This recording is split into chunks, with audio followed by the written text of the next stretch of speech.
Welcome to the August 4th, 2026 Technical Advisory Committee meeting. I call this meeting to order.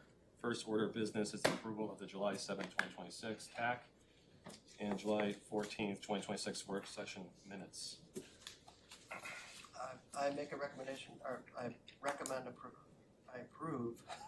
vote to approve the July 7th TAC minutes. Okay. All in favor? Second. Oh, sorry. Second. All in favor? Aye. And I vote to approve the July 14th TAC minutes. Second. All in favor? Aye. Minutes pass. Okay. On to old business. We have two postponements today. First is a request of Rafferty Investment Group LLC owner for the property located at 64 Bridge Street, requesting site plan review approval for the demolition of the existing structure and construction of the 10-room, 3-story inn with associated site improvements, as well as the request of Colonial Properties LLC owner for the property located at 833 Islington Street, requesting parking conditional use permit to allow 9 parking spaces where 21 are required. These have been postponed to the September meeting. So these are requests. I think we need to vote on these. Okay. If anybody's here for either of those, just so you know, it's 64 Bridge and 833 Islington. I think we can vote on them separately. So vote to postpone 64 Bridge Street. Motion to postpone 64 Bridge Street. Second. All in favor? Aye. And then a motion to postpone 833 Islington Street to the next TAC meeting. Second. All in favor? Aye. Okay. The first one is to the next TAC meeting as well. I can say that. Just to be clear. Okay, sorry, that's. No problem. Next on the agenda is the request of Marissa Valverde, owner for the property located at 20 Central Ave, requesting preliminary and final subdivision approval and site plan review approval for a subdivision of 1 lot into 3 lots, each with a single-family dwelling and associated site improvements. Said property is located in Assessor Map 209, Lot 30, and lies within the general residence and highway overlay district. Who is here to speak on behalf of this application?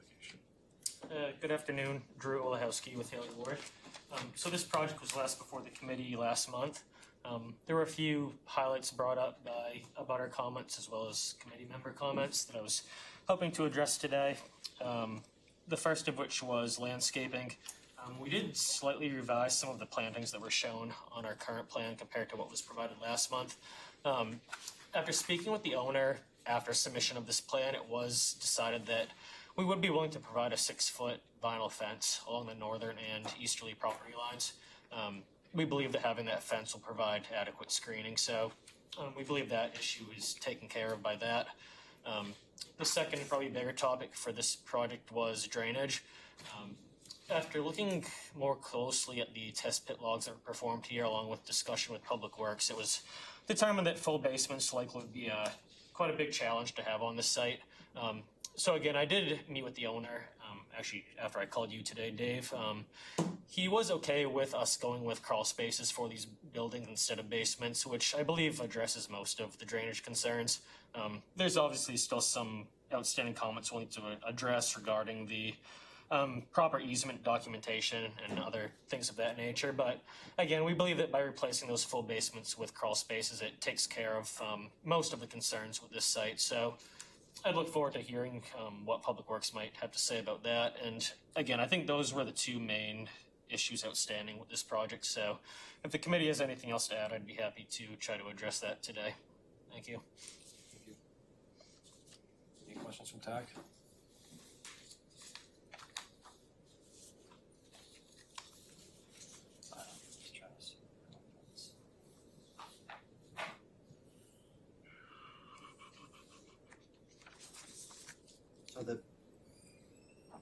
So these weren't shown on the plans, you're saying?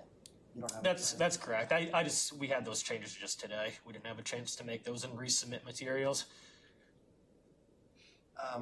So the reason I ask is the 6-foot vinyl fence, where would that start along the property line closest to Central? Again, we're thinking it would be the entire easterly property line and then the entire northerly property line. Okay, so just so you're aware that you need a permit, you don't need a building permit for a fence from a zoning standpoint. Inspections has different rules, but. For fence? But I don't think you need a permit for a fence if it's under 7 feet for Right. inspections and 8 feet for zoning, from a zoning standpoint. Okay.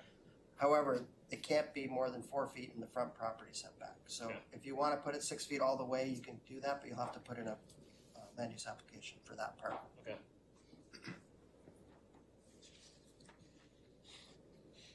I think we would prefer that you not go any further than the front of the proposed house. That makes sense. Sure. You mean along the property line, side property line? Yeah, there's really no need to fence off a front yard. from a front No, yard. I'm not saying to do the Speaking. front yard, I'm saying if he starts on the side property line, it can't be 6 feet until he's in this, as far back as the front setback. It The can be 4 house is even feet, further back. and then it can come up. Yeah, it could start at the house on the side if they want to, but if they start at the street is what I'm It's gonna saying. look odd unless you do that. It's gonna look real odd. The fence would go almost all right out to the edge of the road. It'd just be very And odd. that's what these plans are.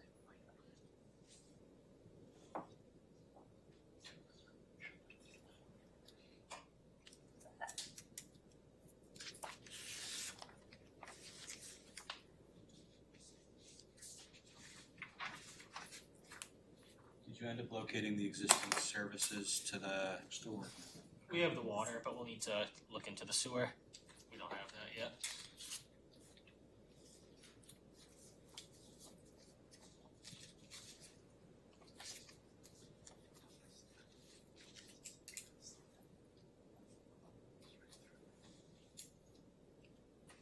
So will the crawl spaces, what is the crawl space depth on this?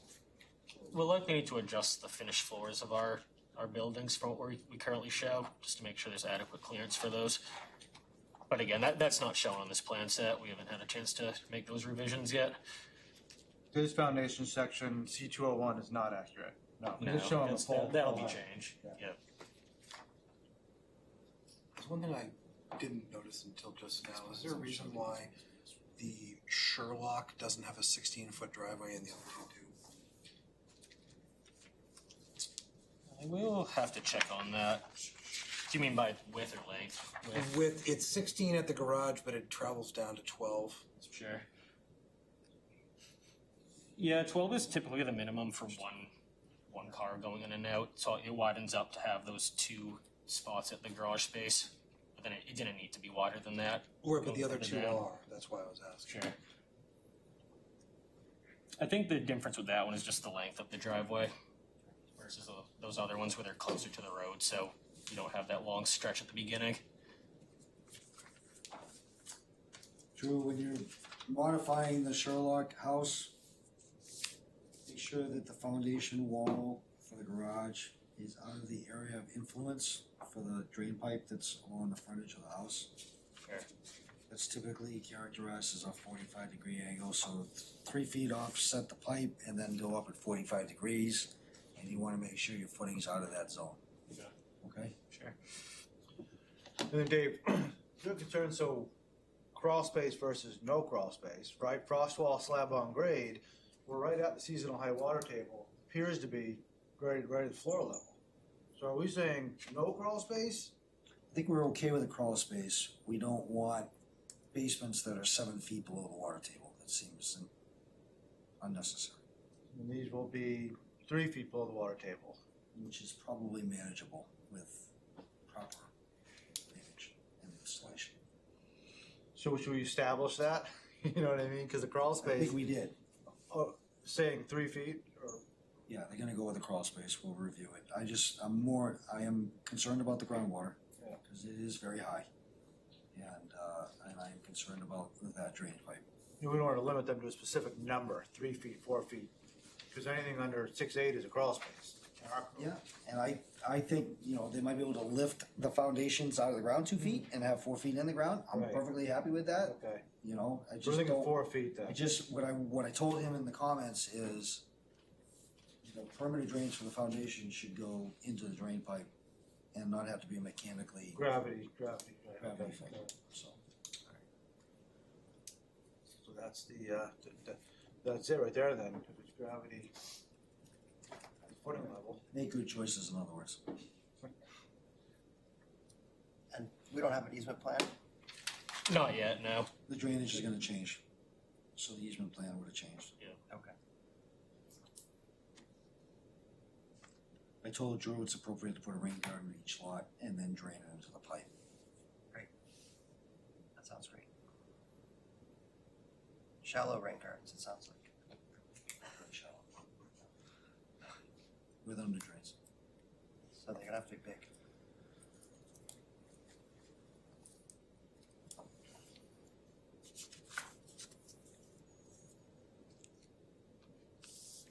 Do you know what you're doing with the transformer?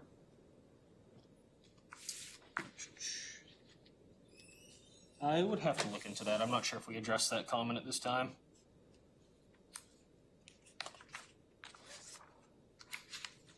Because there was a comment about it being in the setback. Is that what it was? Yeah.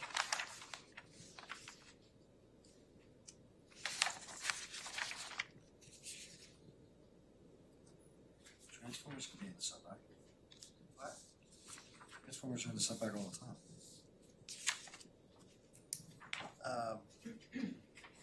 Transformers are in the setback all the time? Well, they're usually in the right of way. Yeah, if they're in the right of way, that's fine. But if they're on the private property, then they'll need to just at least clarify where it's going and how it's going there. And who's getting access to it, I guess, right? Gonna need easements? Ideally it's on private property, split between two lots so it can service multiple lots.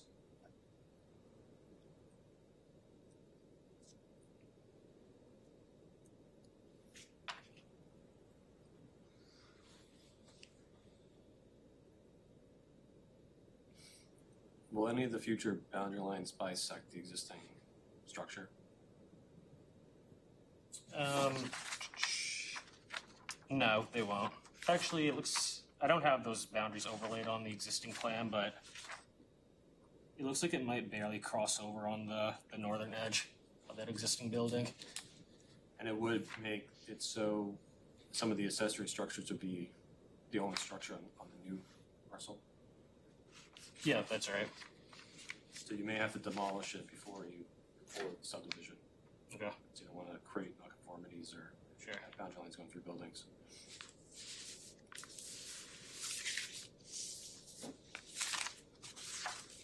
So you said may, what you really meant is will, right? For clarity here? That's good clarification.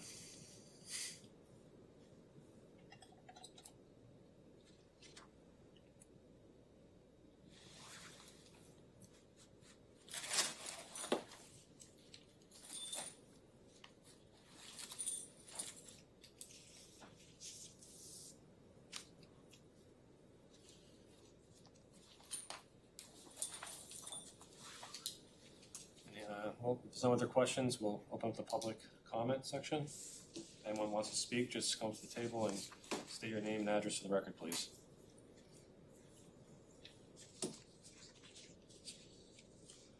Anyone online?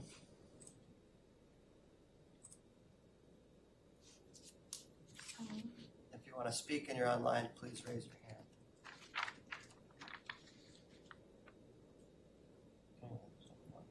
Nicole's with Haley Ward. Okay. She's on Okay. the butter. She's not gonna be speaking. Seeing no one, we'll close the public comment. Any further comments from TAC? Well, it sounds like they got a little work to do still. So I would move to postpone to next month's TAC. Second. All in favor? Aye. Thank you. Okay, next is the request of Alea LLC owner for the property located at 238 Austin Street, requesting preliminary and final subdivision approval. Subdivide one lot into two lots and the demolition of the existing structures to construct a single-family dwelling on each lot. Said property is located on Assessor Map 135, Lot 61, and lies within the General Residence C district. Who's here to speak on behalf of this application? Do you want me to read all that now?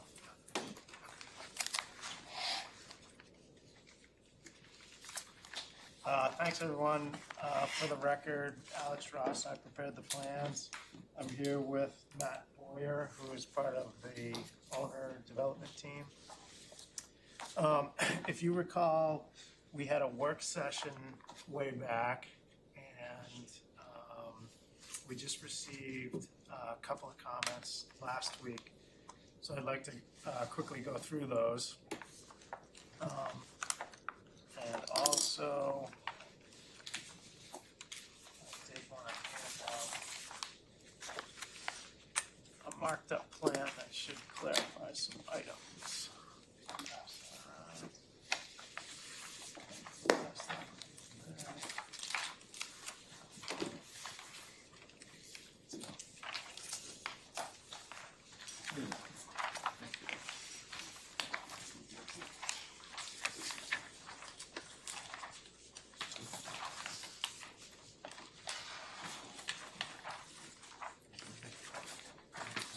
Yeah.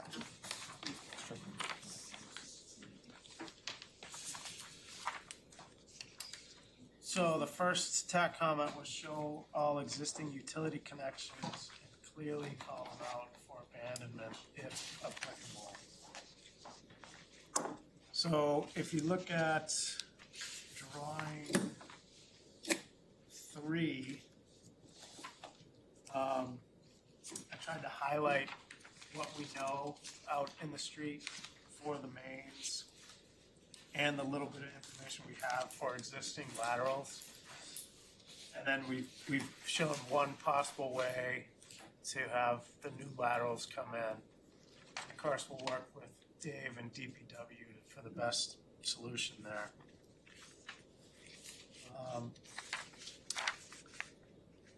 Also, on drawing 2, we do have note 7 that calls out that the existing lines will be abandoned.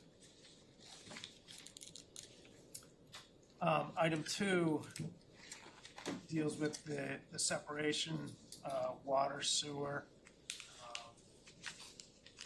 And you can see on our handout, drawing 3 and 5. So we've shown one possible layout for those laterals coming into the new house. Item 3, will there be gas connections for the structures? Yes, we are planning for gas. And again, on drawings 3 and 5, you can see we've shown the gas highlighted in green. So that's one possible way to locate that. Item 4, show spot grades in the gutter line for the sidewalk crossing. So if you look at drawing 3, we've added spot grades, we've added slope percentages. So that's our design for that driveway. Of course, we'll work with DPW for the best transition there to that sidewalk. Next item, item 5, will the 24-inch tree in the driveway be removed? So again, you can see on drawing 3, we've added a note for that tree. So that tree is in the driveway. It will be removed. Next is item 6. Will the Austin Street house have a path to the front door? Yes, it will. So again, on drawing 3, we've expanded that pervious paver pathway to get over to the front door. Item 7, the Austin Street house should have gutters tied to the storm drain directly. So we've added note 6 on drawing 3 to ensure that the gutters will be tied in. Item 8, what are the 2 objects on the driveway side that are 9.1 feet from the property line? So you can see on the east side of the house on Austin Street, we have that dimension for 9.1 feet. And we called out those AC units there. Number 9, the total width of the driveways at the property line will be required to be known for perimeter. 24 feet max unless a variance is approved. So you can see on drawing 3, we've given a dimension there, we have 21 feet. And on drawing 5, we have 24 feet.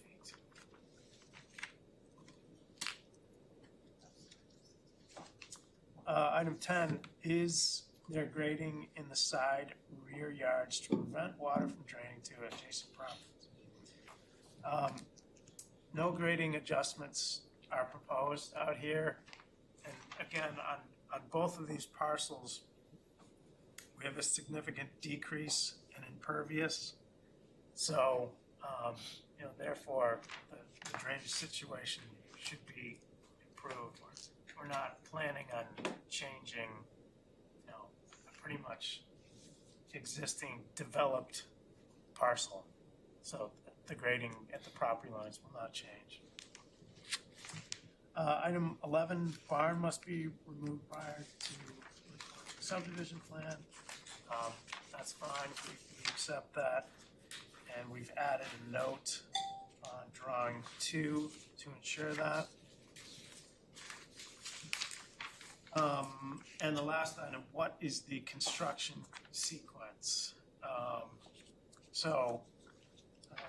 if you want to go through that in detail. Sure. So what is the construction sequence? First thing is we'll obviously put safety fencing. It will be installed on Austin Street and Coughlin Street, along with silt barriers for environmental protection. Erosion control measures will be installed, which is the silt boundary.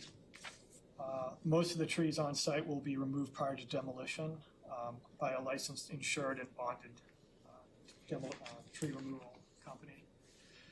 And then a bonded demolition company is going to remove the Coffin Street barn and the Austin Street single residence along with the shed. Prior to the demolition, there'll be a asbestos abatement company, and they will take care of the asbestos that was found in the basement of Austin Street.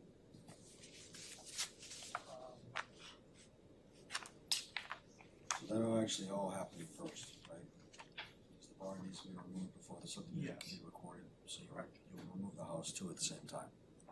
The barn will go first, then the house. And prior to the house, we'll remove the asbestos in the basement, just to give the actual.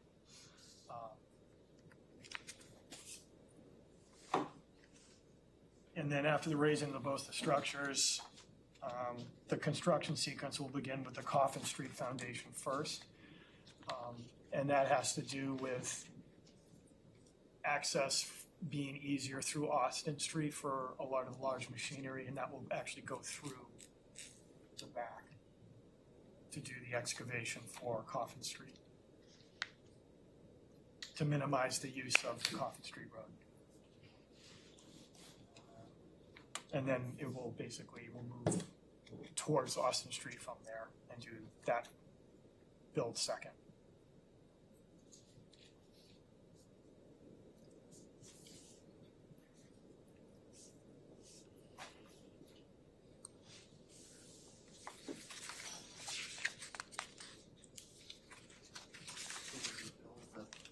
You'll do the foundation, coffins, and the house and coffins, and then come forward and do the foundation and house? The plan is to do the foundation on Coffins first, and then do the foundation on Austin Street, and then do the framing. Okay, thank you. That makes the most How sense. will you get the supplies to the Coffin's Court? Uh, Because big trucks won't fit, the lumber trucks won't fit through there. Yeah, we'll have to use a smaller truck to get some of the lumber there. Some of the stuff is gonna have to go through Austin to get through first. So we're gonna have to look at that and what the best way is to do that. But again, because of Coffin Street, we're limited what trucks you can get through there.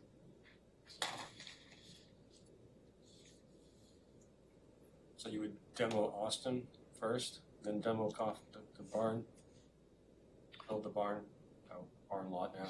Well, you would actually, what we've been talking about is demoing the barn first. So to get to the second floor of the story of the barn, you really want to go through Coffin Street. But they would use a smaller machine to do it.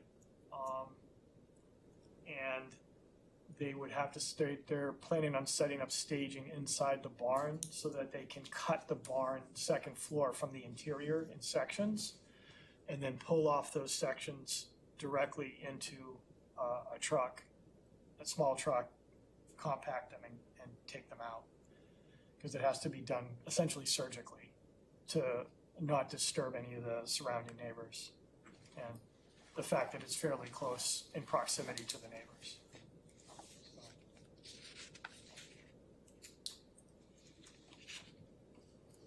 Once the subdivision occurs, would you need some kind of temporary construction easement?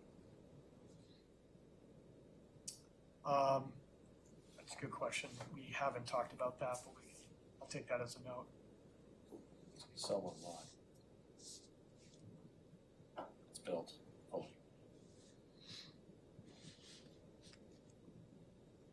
It stays the same name until it changes names, I guess.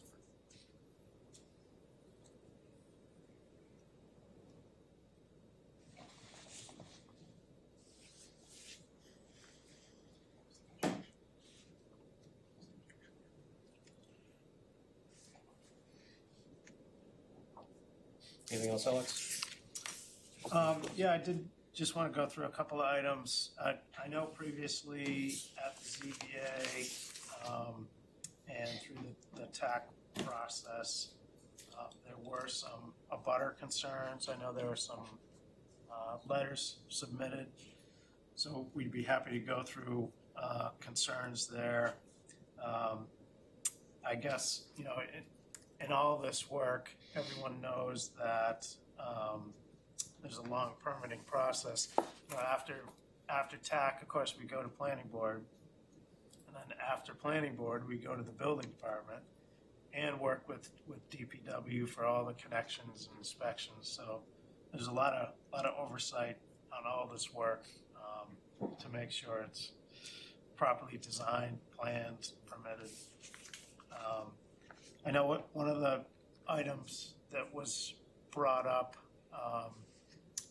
from the public comment was the utilities, and that was discussed at previous TAC meetings. So we have met with Casey McDonald from Eversource a couple times out on Coffin's Court, and he's confident that he can supply us the power that's needed there. I know there was some comment about tree removal, and you know, while the trees will be removed, the builders plan on putting adequate landscaping back. You know, their goal is to making this a completely stabilized, pleasing site for the neighborhood. But we'd be happy to go over the board's or anyone's concerns. Thank you. Any questions for TAC? What's that?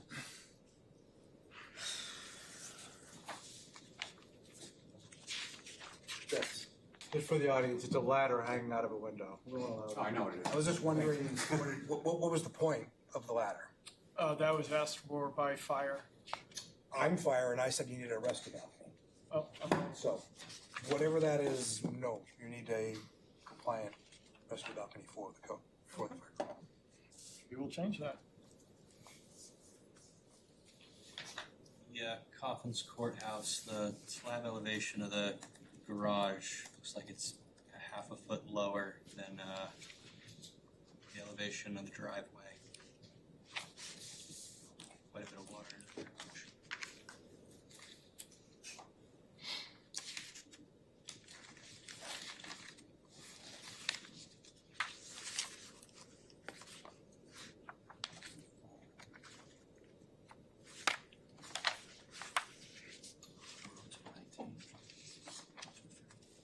see it, 103, elevation there. Continuation of 104 elevation line. Slab elevation 102.5. So, I think it's low. The wall is higher than the slab. You're fronting against the wall. Right. Yes,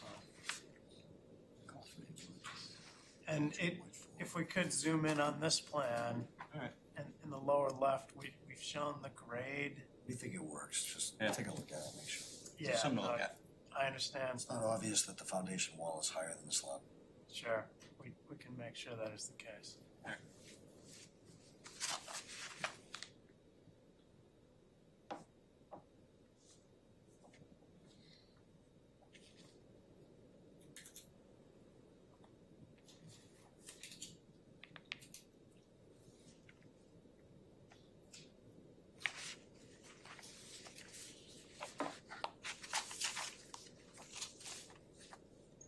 Sidewall.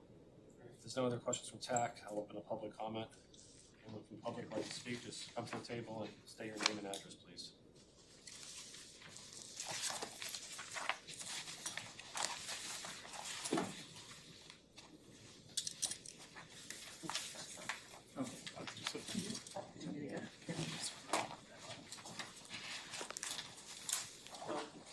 Hello. My name is John Mayer.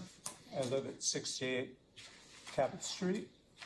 Our house is one of the abutters to the project, and I did submit a letter with some comments. And I'm assuming you guys received it. It was delivered yesterday. I have it here, but I don't Okay. mind just reading it. So this is the first time I've spoken to TAC, so I'm not exactly sure how to do this or what the process is, but one question I was curious about has to do with planning in general and the master plan for the city. It doesn't have any impact here. Would that be something for the planning board? Well, this isn't a back and forth, it's your opportunity to make a comment. Okay. Yes. Okay, well, so one of the comments I made was my question about being able to preserve the house and the barn. I think it's very clear the applicant does not have interest in that, but it seems to me the program could be accomplished in doing both those things. And in so doing that, it is consistent with the master plan, the goals the city has set in terms of preserving historic resources. So that was one of the points I made and one of the questions I had. Another point and question was, I know the lot has been approved for subdivision, and it is a non-conforming lot, so the amount of space is less than what would normally be required. It's also serviced, I'm talking about Coffin's Court, serviced by a substandard alley. So to me, I'm curious about how you can approve a fully constructed building and a site that isn't supported by a standard size street or on a standard lot. To me, that just feels like bad planning. And as a neighbor, that decision will affect the quality of the neighborhood and our home. A few other things I made a point of in my letter, and then I'll turn it over to some other neighbors. You all know, and I'm sure you've all been on Coffin's Court, so you know how narrow it is. It's a 12-foot alley. Our house has been hit by cars going up and down the street. Our sidewalk has been driven over by construction vehicles that cannot make a tight turn. We would like there to be some assurances that if there's damage caused by this project, that will be protected and it'll be repaired. I think in many of the letters you received, moving on, we're all worried about the condition of Coffin's Court. This took a long time for the city to do the repair and repaving of this. And we're concerned that because of this project, the quality of the street will be diminished. I raised a question about the design, the proposed design of the house on Coffins Court in particular has a garage and an adjacent parking area. They're accessed by making a 90-degree turn off of Coffins Court. That turning radius and the amount of space that's planned for that seems unreasonable. And already, and it happens, you know, when people are moving on and off Coffins Court, they have to drive on other people's property.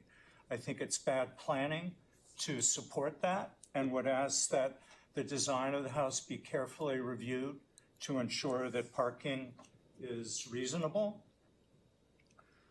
I asked a question about managing snow, which also is a problem on a very narrow street like this.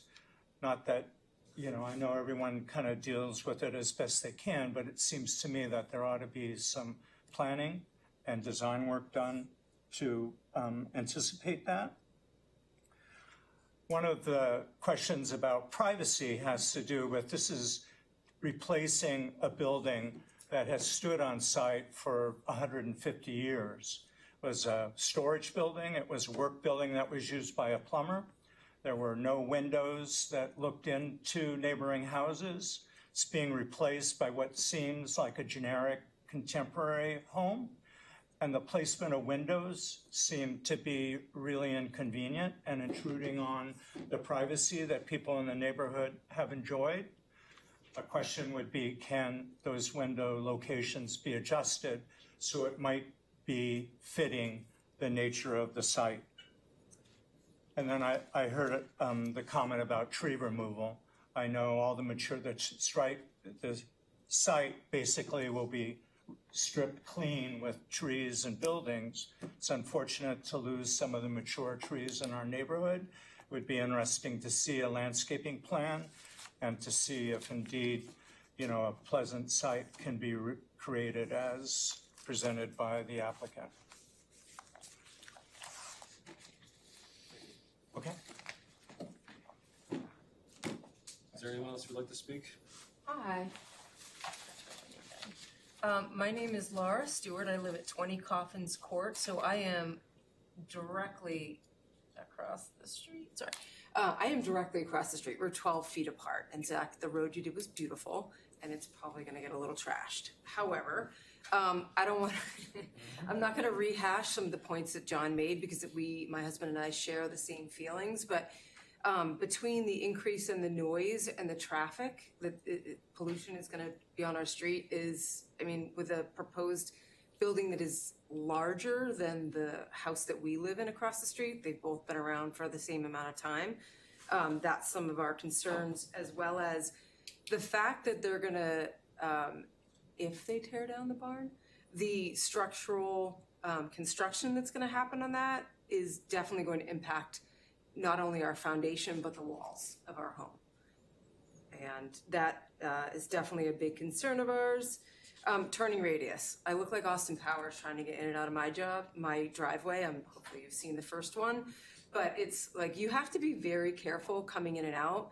And so anytime we go in and out or people just drive down our street, our porch is at risk of being ripped off. So with another large building and people, like big construction or even we're trying to look in the future, not just during this construction phase, there could be a lot of issues with the people turning in and out of the driveway if the proposed structure is that large. Maybe if there was a smaller one, it'd probably be a little bit more amenable to the area.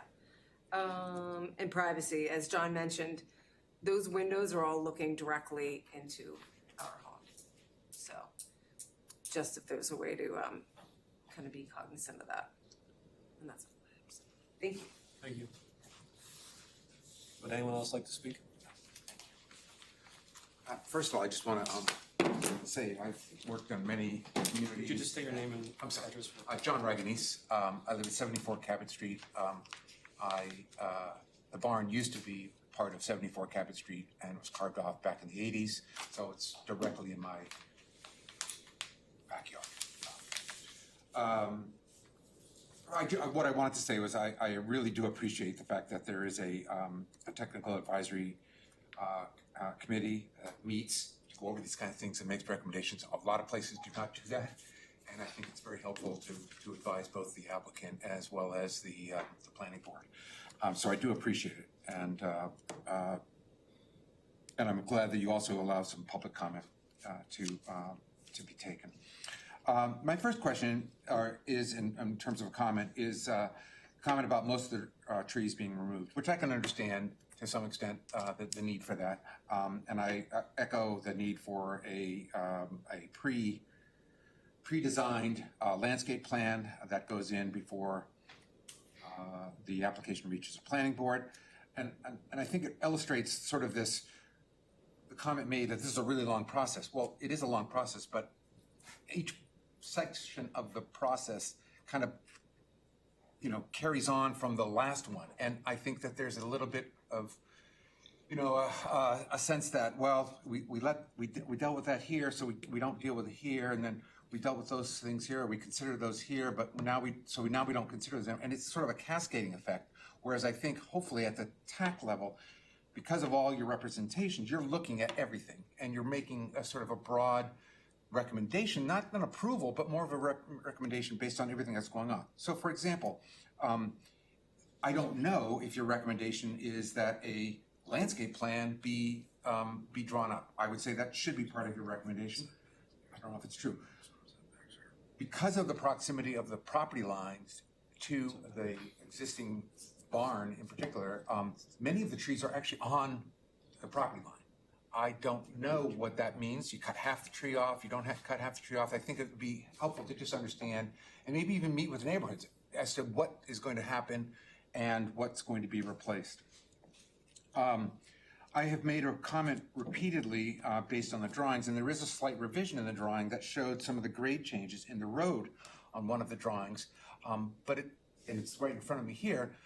I would argue that may be the road, but the house on the left-hand side, as I face that house on the current, and again, it's hard to depict what the grade is on the proposed house versus what we see out there now. But if I take the baseline or sort of a benchmark of being the garage grade or the grade of the road, the current top of the foundation of the barn is 5 feet above the soil before you hit the structure. I don't think that's being shown here. And if the setback off of the road is 5 feet, that is 100% slope. I don't know of any construction project that tries to support 100% slope without some kind of physical barrier or structure going in there. Now, maybe we're seeing a 5 foot of a foundation or a basement. And if that's the case, then that affects the building height. And it just doesn't seem to be terribly accurate the way it's being described here, or shown here, depicted here, I shouldn't say described, because it shows it as sort of a flat lot, and it's not. It's 5 feet lower on that left-hand side, and even that grade of the road doesn't show 5 feet, it shows about 3 feet. So something's amiss here, and I would hate to have something being misrepresented when I think there's physically a challenge with the layout of that structure. I question the plan to demolish the barn first. I also question how you're actually going to do that without removing the utility line, because if you're trying to take the second floor off, and I do applaud the idea that, or maybe it's not the idea, but it's the necessity to have to sort of take this down a little bit piece by piece. The actual access from Austin Street is just as wide as Coffins Court. So if there's an issue or the question of like, well, we can't do it because it's too narrow, the lot's too narrow, we're having the same issue with Coffins Court. And if you take that barn, if you demolish the small house, create a way to get in from Austin Street and demolish the barn from the other side, you don't disturb the neighborhood, you don't close the road, you don't potentially you have to move the utility lines to get the top down. It just doesn't make sense to me. So I would ask you to sort of look at that and consider it and make a recommendation that they actually demolish the other structure first and access the barn demolition from Austin. The question on utilities, and I don't disagree, there is gas on Coffins Court, there's electricity on Coffins Court, there's new sewer line that goes in to the property that, and again, I want to echo Zach, Dave, thank you for finally fixing up Coffin's Court. But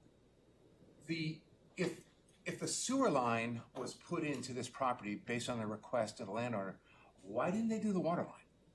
And the reason why is because the water line is undersized for another lot.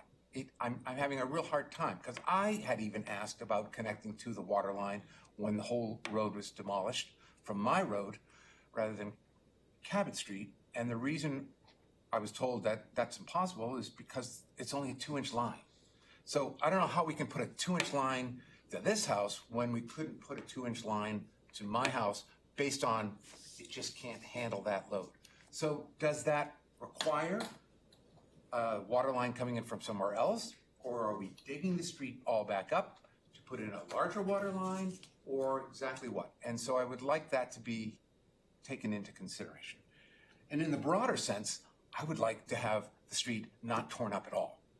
This has taken us so long to get this road repaired. I have had water in my basement from a cracked road, as well as many others probably on Coffin's Court, for years and years and years. And it is finally dry, and it is finally in good shape.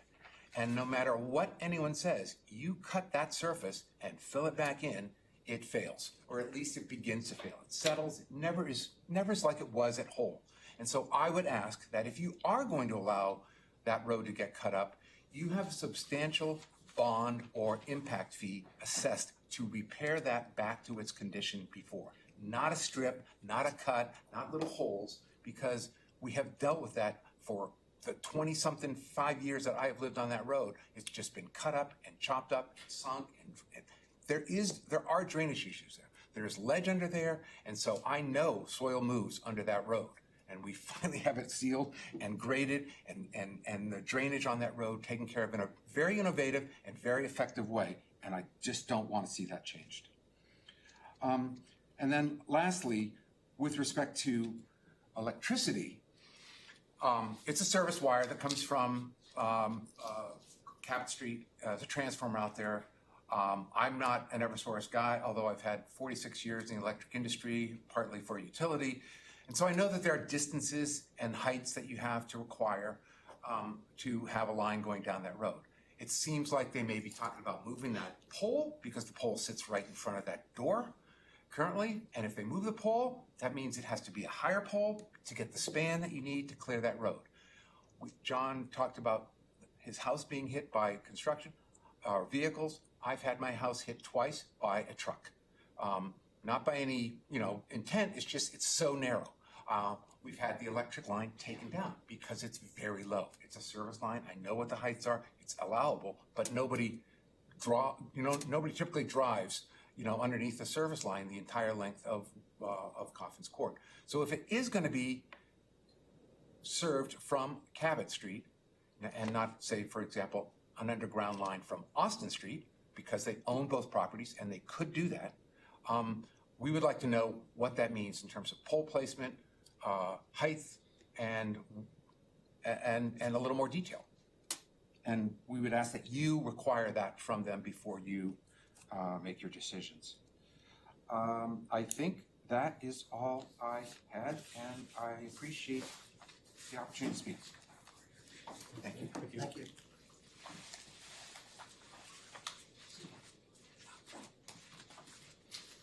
Joe Lewinsky, 187 Union, in Coffin's Court.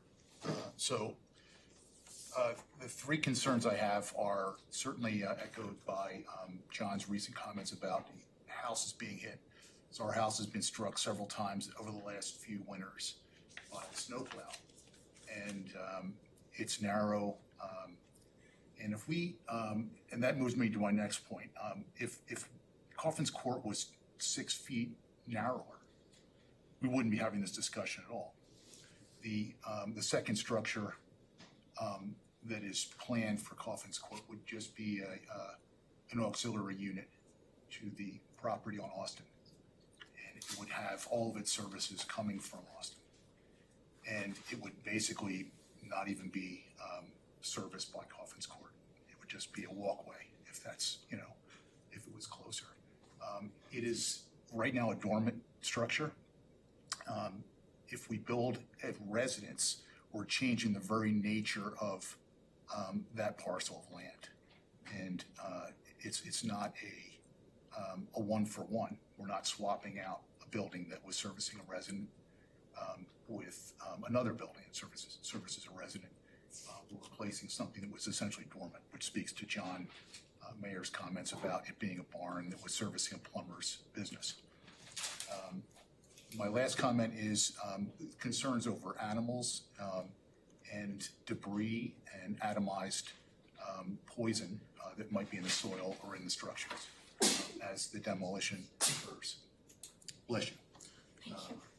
We would like some assurance that there's going to be some way of addressing particulates in the air during the construction. And post-construction, there's going to be some measure taken to make the neighbors whole with respect to cleanup, power washing, whatnot. And that's it. Thank you. Thank you. Thank you. Is there anyone else who'd like to speak? Is there anyone online who'd like to speak? Raise your hand. Can I ask a question?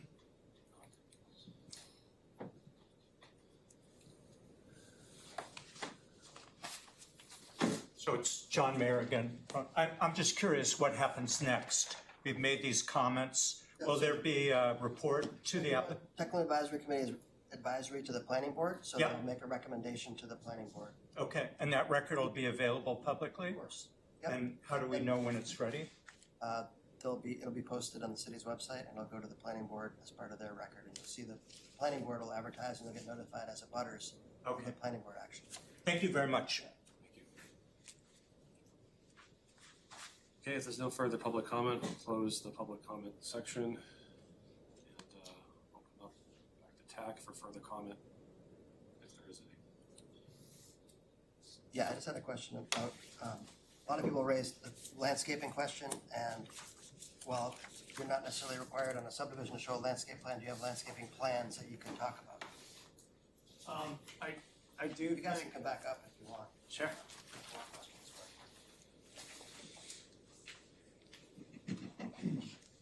There are plans to install landscaping. At this point, we have not made a landscaping plan, just because of the size and the nature of the parcel, but we would consider that.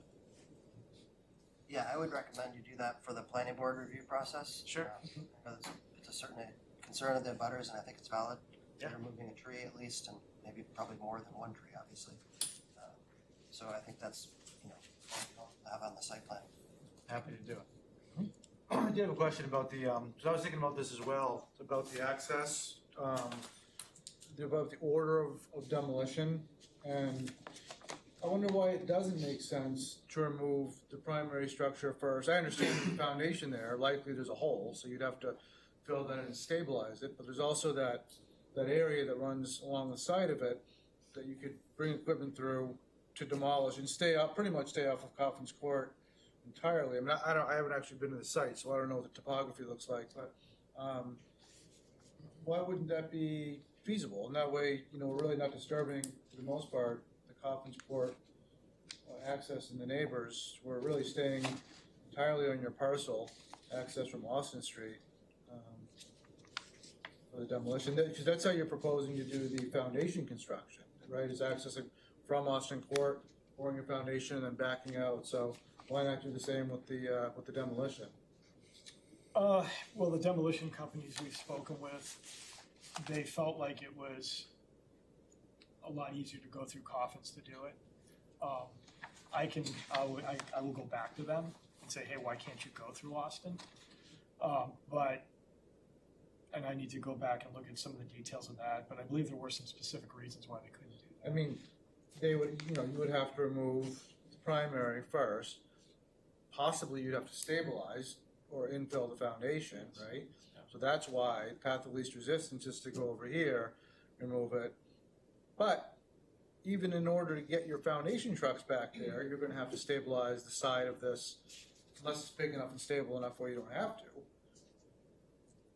True. Or are you thinking, yeah, right, exactly, or are you gonna leave the primary structure there, drive your foundation trucks back, pour, then come back and then demo? Is that the idea? So the foundation itself would stabilize the throughway, so to speak? When you say primary, I'm confused. So you got a home that's there right now, correct? On Austin. Oh, okay, Right. so you're calling, So would the idea be to leave the Austin Street home there because it would act as a soil stabilizer? So then you could drive your trucks, foundation trucks, all the way to back? Was that the idea or no? I don't think there'd be enough room. no, Yeah. no, there's not enough room. Planning Austin would come down right after the barn. And then you could backfill it so that you could. That's okay, correct. So that's the plan regardless. Yes. And I would say there's no reason that you can't do all your demolition from the Austin Street side. I mean, does that seem like something that would be? I think part of it was it's much more difficult to cut the pieces off of the second floor and on the barn and get them onto something to pull off through that narrow opening on Austin. Because you're going 180 degrees, whereas when you're on Coffin, it's just a 90-degree turn, you can drop it on the truck. You see that, depending on what they're using for, if that's the way that they're gonna remove it, if they're gonna, if they're gonna drive from Austin and go over, and then they're just gonna rip it down, They can't. they're gonna section it out. They have to section it out because if you start to just pull it, you don't know where that second floor is gonna go. And that's when you can get issues. Well, I might not know, but a demolition crew should. Yeah, they're gonna cut it strategically. They're gonna cut I hear you. strategically. Um, Like, it's a question of trying to be careful about the neighbors. So have they given you a timeline? Were they thinking like how long it's gonna take to demo that from the Coffins Court side? They haven't said how long it would take, but I can find that out. Be nice to know, I guess. This would be the place to And have I will dig back into, because there's no fire hydrant. can you do this entirely through Austin? Right. I mean, if they had to, they could. I don't know that that's true, but I It's can not a find. physical impossibility. No, we know. Enough money, you can pretty much fix anything, but. But yeah, but then But I hear you. I'm just saying. nothing's developable. Understood. And then you're saying, okay, we have to leave the barn here for Rate of eternity. return, I understand. I'm just saying, why don't you ask them, right, if what the cost differential is and it's worth that,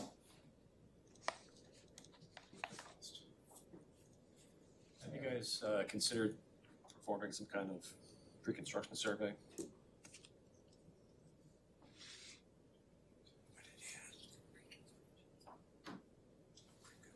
We're gonna require vibration monitoring during the demolition and foundation stage of the project. Foundation monitoring, Dave? Foundation vibration monitoring. Part of that is a precondition survey that'll get done. Thanks, Steve.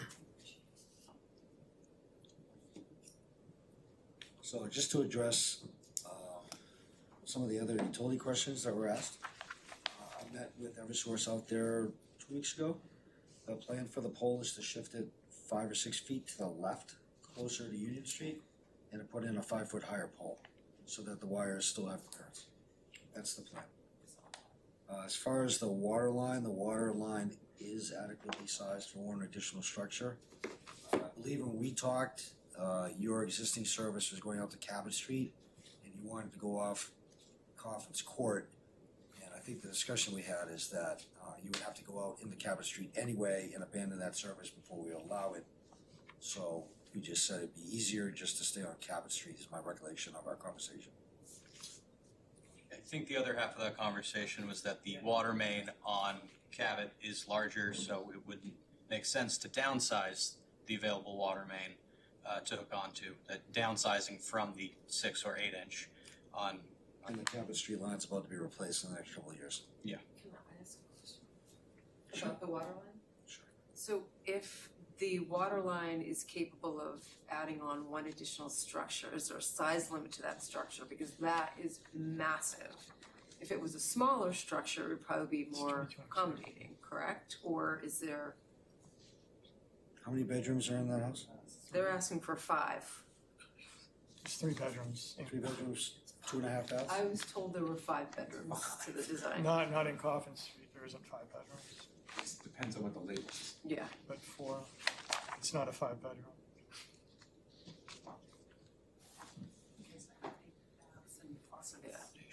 We have great water pressure, if you all ruin that.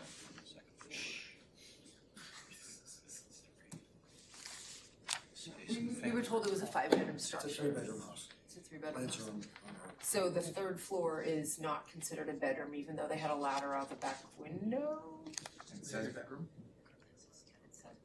You Okay. can consider it a bedroom, it is what they classify it as, that's always the way it's been, even with a septic system, if somebody says, I have a 2-bedroom home, the septic system is based off of a 2-bedroom home, but they might have a study, they might have, you know, a great room. Those are, even though you can sleep there and have guests there, that's not It's how not the legally sewer system. considered a bedroom. Right, exactly, not for the purpose of determining the size of your sewer system, no. Okay. I think we gotta stop the back and forth. We're Sorry. not able to comment. Sorry. Just keep us moving here. Anything else you guys wanted to address or questions you had? Would a CMMP be appropriate based on the configuration? It seems small, but maybe given the street. That's why I'm I asking. defer that question to Public Works and Vince. You guys do more of these. We could make it an advisory, you know, to the planning board. It has to be recommendations to TAC. Considering it's got special circumstances about how it has to be constructed, I think it's probably appropriate. And destructed. That's my bigger concern. So maybe a limited CMMP, Yeah, it's destruction and construction. the access required, let's say they have to, for structural reasons, demo from Conference Court, that's why, it's not big picture, hey, it's only 2 single-family homes, we don't require normally a CMMP for that, I'll Yep. state that categorically, however, due to the unique construction methods that needed, I think it would be advised. And the proximity to other structures. Yep. It's just gonna be, we're gonna wanna outline and detail that. So a pre-construction meeting, So you're gonna recommend a CMMP to the planning board? We I will, think we could do that in the in the motion. I know you guys just, what a CMMP is. Right, construction management mitigation plan, so that there'll be a plan laid out specifically on how the buildings are removed and then constructed. They'll talk about the fencing, dust control, noise control, hours of operation. They'll all be covered in the CMMP, which will be a public document you guys will be able to see. Amongst other things. Everything's public, yeah.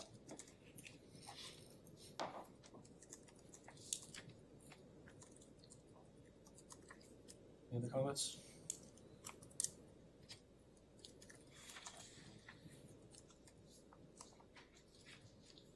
Motion? make a motion to forward this on to the planning board.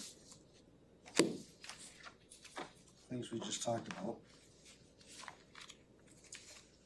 All the comments that were on the sheet from this week. Most of it have been addressed, I think, but there's definitely some utility questions still. The way that you draw these plans that proposed utilities and the existing utilities are the same line weight, you can't really tell what things are, Alex.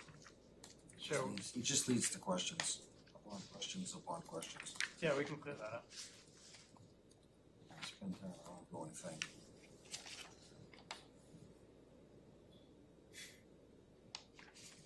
So how do we draw them? We want to add, Final condition, for me at least, is that this house cannot be so large of electrical service that requires transformer on Coffin's Court. It will not happen. We cannot bring primary up off Coffin's Court. So, the city will not allow that. So you need to limit your electrical needs. Yeah, we've discussed that with Eversource. Okay. So, and there was no plan to put a transformer on. Is there an amp number related with that? How do you qualify that? It's probably gonna be 200 or less. No Yeah, more we- than Eversource 200 has to amp do a service? No electric car charging, no, electric heat. I mean, it's gonna be gas heat. It's gotta, it You have can't. to have an allowance for electric car charger, but I hear you, minimize as much as possible. Someone talked about bringing the power through the property. Would that be a better situation from an Eversource utility supply standpoint? Eversource says they can service the house from Coffin's Court. 200 amp service. And we provided our load calculations to Eversource for that, what we would like. Great, well then we should put that in the motion, recommend, or no more than a 200 amp service. You guys got that? Excuse me, would it be possible to ask a question? You just raised something and I heard a different Nope, answer. not right now. Sorry. But you'll have an opportunity at the planning board to ask other questions and bring your Or I concerns. can ask the individuals. Yeah. Thank you. In the planning board, honestly, they're the ones that are making the actual decisions, Yeah. we're recommending. Yep. And, so CMMP, you gonna add to that? I recommend CMP.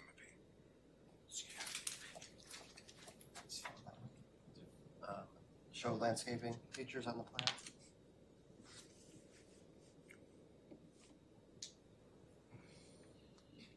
Stephanie, did you wanna add something before? I'm sorry. Yeah, no, that's okay. Chad, did you want to review fire access prior to it going to the planning board? It's not relevant in this, it's the way it is fine because there's already houses. And they won't get a building permit unless, Yeah. it's a building code requirement. Yeah, it was from another conversation. Well, I should ask, but no, I'm good, thank you. Not the balcony. No, unrelated to that, yeah. We'll fix that. Yeah, Okay. I just thought it was kind of funny. Yeah. Can I just run through Exercise these? ladder. Yeah. Okay, so just to be clear, all the comments that were provided in prep for today, CMMP, vibration monitoring, primary power restriction from Coffins, and then the landscaping features shown on the plan.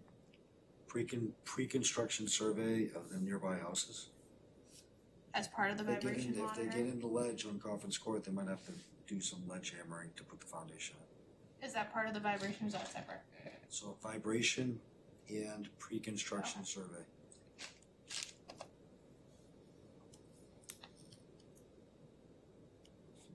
Thank you for clarifying that. And cutting into the new road, make sure that brings up moratorium there. There are moratorium requirements, so the requirements are that the entire area that gets disturbed is patched, milled, and overlaid in that area. But That's- luckily, the water line is directly adjacent to the foundation, and so is the gas, so the patches should be large. There'll be a surety bond. What your surety bond was. How about sewer? Sewer was stubbed at the edge of the pavement. Put that one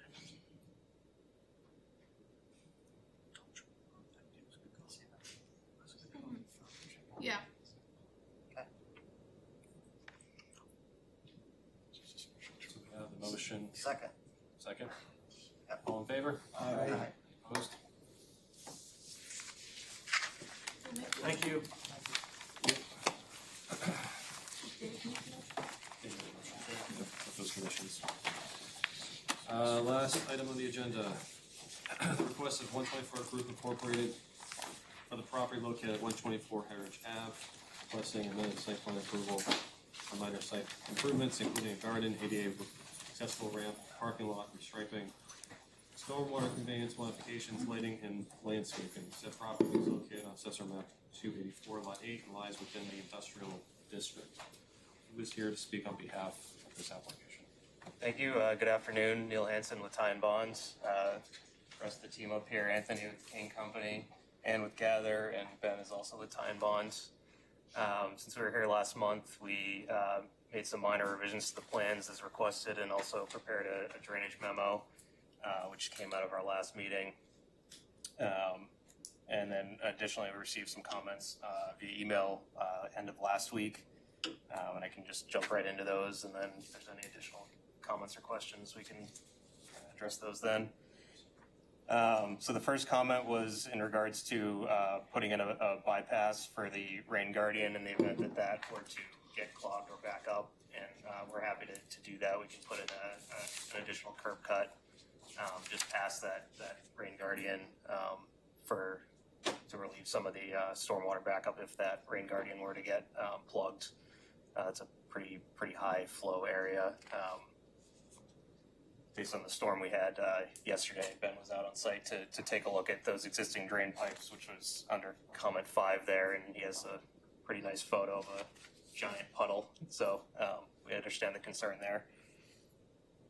Comment 2 is about the front monument sign needs to be certified by the surveyor after construction to be completely out of the right of way, and we're fine with that. We can add a note to the site plan in that regard. Comment 3, a light should be provided for the east entrance drive. We can revise the photometric plan ahead of planning board to add an additional light fixture there, light pole and fixture.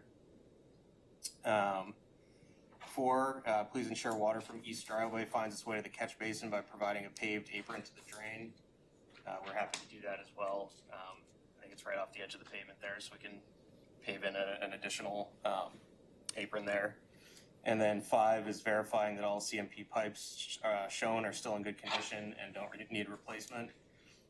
So again, as I mentioned, Ben was out there yesterday during that large rain event, and the pipes were observed to be free flowing. The visible portions of the pipe appeared to be in good condition. This CMP pipe running parallel to the building, and then the pipe going under the driveway is an RCP that also, from visual inspection, looked to be in good shape.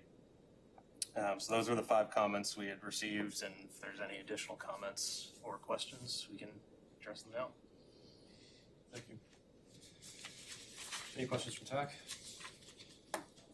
Thank you for delineating the dumpsters. Just as something, it wasn't an issue on the back end of the corner here, but they might want to do striping for dumpsters over here as well. Okay. On this side, just something to keep the tenants in this side wasn't an issue, but Yep. you never know, right? So, thank you for doing that.